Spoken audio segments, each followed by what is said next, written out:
This week's blog post is the Sculpture Synopsis Part 8 on High Renaissance and Mannerist art.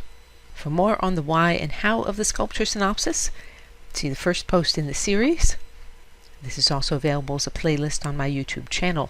Each post covers all these things: characteristic examples, the date, the location, the dominant ideas, the media, subject, style, major innovations made during this period, big names in art, where to see the originals, and a few recommendations for further reading. So we start with a couple characteristic examples. This is Michelangelo on the left. At the center is a work by Cellini. It's a small-scale work that was meant to sit in the middle of a table. And on the right is Giambologna's Rape of a Sabine, which means carrying off of a Sabine rather than our meaning of rape. Dates. The High Renaissance begins around 1490 in Italy, with the works of Leonardo and Raphael in painting, and Michelangelo in sculpture and painting. It ends in the 1520s with the death of Raphael in 1520 and the sack of Rome in 1527 by Charles V, the Holy Roman Emperor, who was sacking the Vatican, the home of the Pope. Location. The major artists of the High Renaissance and Mannerism work in Florence and Rome, which are here and here. By 1600, Renaissance ideas and art have spread to the north of Europe, which is in religious turmoil, as this map shows. Moving on to dominant ideas. Humanism, which I discussed in last week's post, spreads, diversifies, and branches into many new fields. Its original emphasis, which was using the proper method to deal with perceived reality and individual learning as a means to virtuous action, these lead humanists to tackle thorny issues such as Christianity versus classicism, political action in an era of monarchs, theology versus science, and church versus state.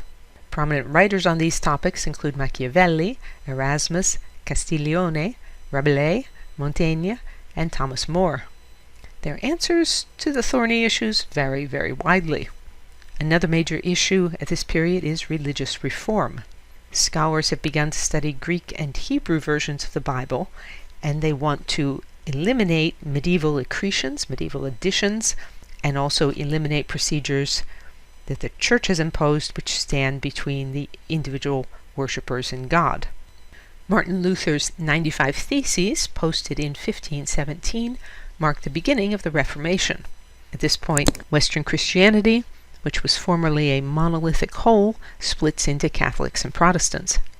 The Counter-Reformation, the Catholic response to the Reformation, begins in 1545 with the Council of Trent, which insists that the Bible be read in Latin, clarifies Catholic doctrine, and it reforms some abuses such as the sale of indulgences.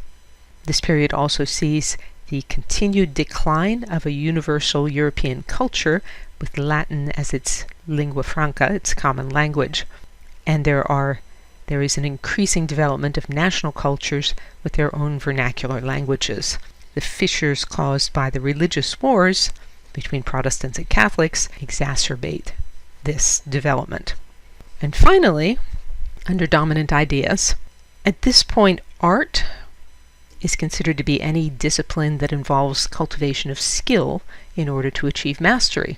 So it includes mathematics, music, science, painting, sculpture, architecture, technology, magic, and alchemy. The relevant bit for us is that artists are no longer considered mere artisans, like a woodworker, for instance. Okay, moving on to media. There are sculptures in marble and bronze.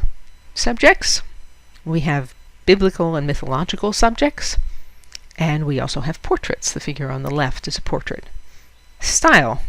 The High Renaissance style continues the focus from the early Renaissance on precise details of perceived reality and on showing heroic figures and moral messages.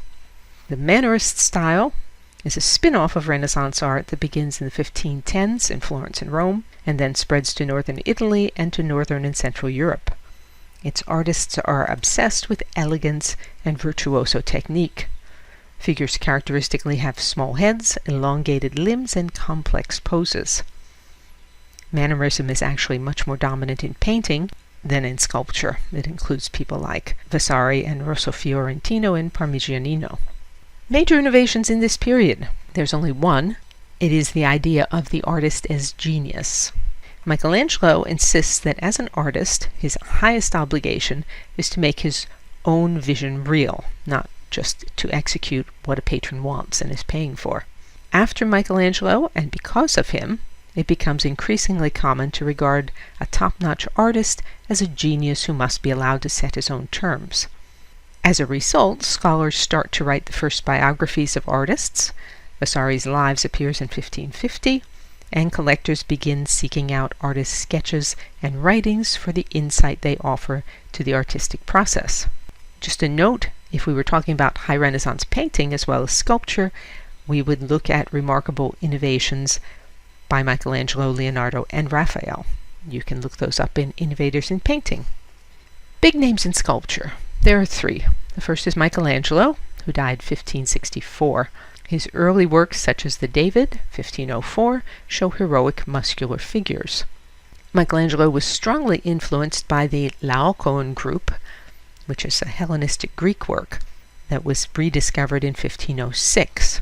Works such as Moses show far more twisting motion than Michelangelo's earliest works did.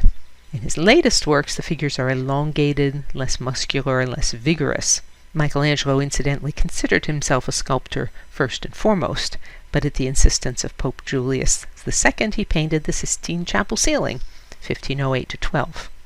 The second big name in sculpture is Benvenuto Cellini, who died 1571.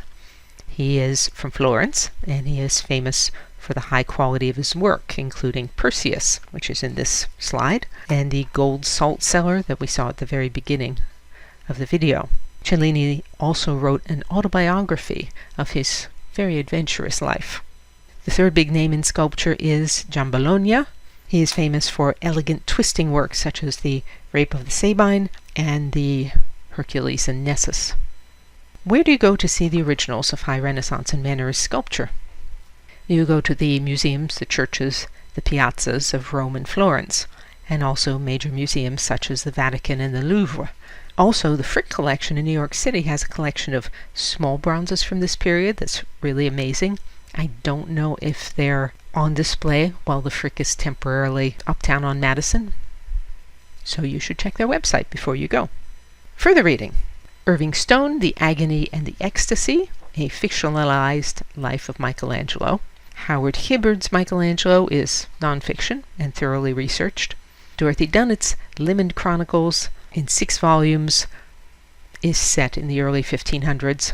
It's just fascinating. The first in the series is The Game of Kings. For more on the why and how of the sculpture synopsis, see the first post in this series. The URL is on the screen. You can also get this series as a playlist on my YouTube channel. DianeDuranteWriter.com has hundreds of posts on sculpture, painting, architecture, and my other obsessions. To join the Sunday Recommendations email list, visit the URL that's on the screen or email me. And you can say, "Well done, Diane," or support my work and receive rewards by means of the tip jar on DianeDuranteWriter.com. As always, thank you for listening.